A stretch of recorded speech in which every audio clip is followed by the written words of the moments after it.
मुंबई के एक भीड़-भाड़ वाले इलाके में एक पुरानी सी बिल्डिंग थी। ऊंची, तंग गलियों से घिरी हुई, जहां हर फ्लैट के पीछे एक कहानी छुपी थी। उसी बिल्डिंग में काम करती थी मालती, एक सीधी-साधी, मेहनती औरत। सुबह की पहली किरण के साथ ही उसका दिन शुरू हो जाता। हाथ में झाड़ू, कंधे पर कपड़ों की थैली और चेहरे पर थकान के बावजूद एक हल्की सी मुस्कान। बिल्डिंग के लगभग हर फ्लैट में वो यही काम करती थी। उसकी ईमानदारी ऐसी थी कि लोग अपनी चाबी तक उसके भरोसे छोड़ देते थे। लेकिन मालती की जिंदगी उतनी साफ नहीं थी जितना उसका काम। उसका पति शराब में डूबा हुआ एक ऐसा इंसान था जो हर रात उसके शरीर पर नए जख्म छोड़ जाता था। घर में 2 बेटियां, राधा और सीता, और एक छोटा बेटा श्याम। गरीबी इतनी कि 2 वक्त की रोटी भी कभी-कभी नसीब नहीं होती थी। एक रात जब दर्द ने हद पार कर दी, पति की मार इतनी भयानक थी कि मालती को अस्पताल में भर्ती करना पड़ा। घर जैसे थम गया। अगली सुबह पहली बार राधा और सीता ने माँ की जगह झाड़ू उठाई। हाथ कांप रहे थे, पर मजबूरी ने उन्हें मजबूत बना दिया। धीरे धीरे उन्होंने हर फ्लैट में काम संभाल लिया। उनके छोटे छोटे हाथों में जिम्मेदारियां आ गईं और बचपन कहीं खो गया। 1 महीने बाद मालती ठीक होकर लौटी। उसने बेटियों को काम करते देखा। उसकी आंखें भर आईं। तुम दोनों फिर से स्कूल जाओ, उसने प्यार से कहा। पर राधा ने सिर हिलाया। नहीं माँ, अब हम भी काम करेंगे। घर की हालत देखो, अगर हम तीनों कमाएंगे तो श्याम पढ़ सकेगा। सीता ने भी हामी भरी। हम अपने भाई को बड़ा आदमी बनाएंगे। मालती चुप रह गई। उस दिन उसने समझ लिया, गरीबी सिर्फ पेट नहीं काटती, सपने भी निगल जाती है। अब तीनों अलग अलग बिल्डिंग में काम करने लगी। आमदनी थोड़ी बढ़ी और उसी के साथ एक बड़ा फैसला लिया गया। श्याम का एडमिशन एक प्राइवेट स्कूल में। वो दिन उनके लिए त्योहार जैसा था। लेकिन हर खुशी के पीछे कुछ नज़रें जलती भी हैं। बिल्डिंग में कानाफूसी शुरू हो गई। इतना पैसा कहाँ से आया? काम वाली का बेटा हमारे बच्चों के साथ पढ़ेगा। ताने धीरे धीरे जहर बन गए। मालती सब सुनती पर चुप रहती। उधर श्याम, वो अलग था, बहुत अलग। सरकारी स्कूल से निकलकर प्राइवेट स्कूल पहुंचना उसके लिए किसी जंग जीतने जैसा था। लेकिन माहौल वहां भी आसान नहीं था। वो देर रात तक स्ट्रीट लाइट के नीचे पढ़ता, क्योंकि घर में पढ़ने की जगह नहीं थी।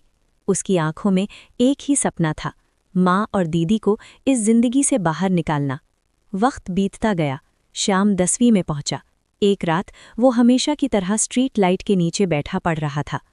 थोड़ी दूरी पर कुछ लड़के जुआ खेल रहे थे। श्याम को उनसे कोई मतलब नहीं था। तभी अचानक पुलिस की गाड़ी आई। हड़कंप मच गया। लड़के पकड़े गए। उनके पास चोरी का सामान मिला। और फिर एक पुलिसवाला श्याम के पास आया। तू भी इनके साथ है? नहीं साहब, मैं तो बस पढ़ रहा हूँ, श्याम ने विनती की। लेकिन उसकी आवाज़ किसी ने नहीं सुनी। उसे भी पकड़ लिया गया। थाने में उसकी किताबें एक कोने में फेंक दी गईं और उसकी मेहनत को अपराध बना दिया गया। उसे मारा गया, बार बार मारा गया। उधर मालती, राधा और सीता थाने पहुंची।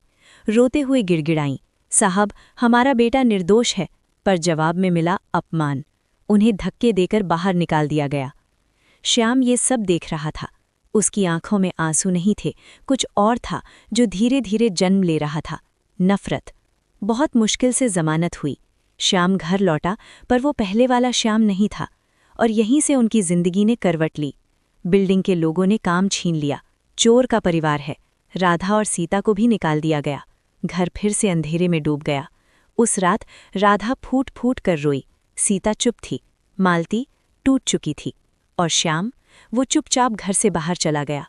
उसने कुछ लोगों से मुलाकात की, ऐसे लोग जिनके लिए कानून सिर्फ एक मजाक था। पहली बार उसने हथियार उठाया।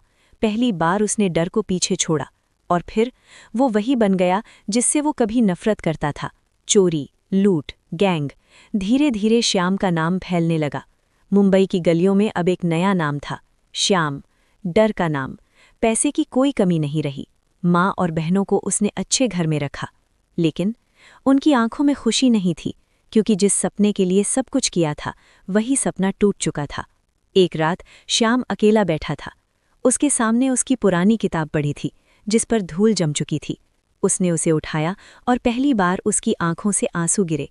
काश उस दिन मुझे कोई समझ लेता, लेकिन अब बहुत देर हो चुकी थी। कभी जो लड़का स्ट्रीट लाइट के नीचे पड़ता था, आज वही अंधेरे का हिस्सा बन चुका था।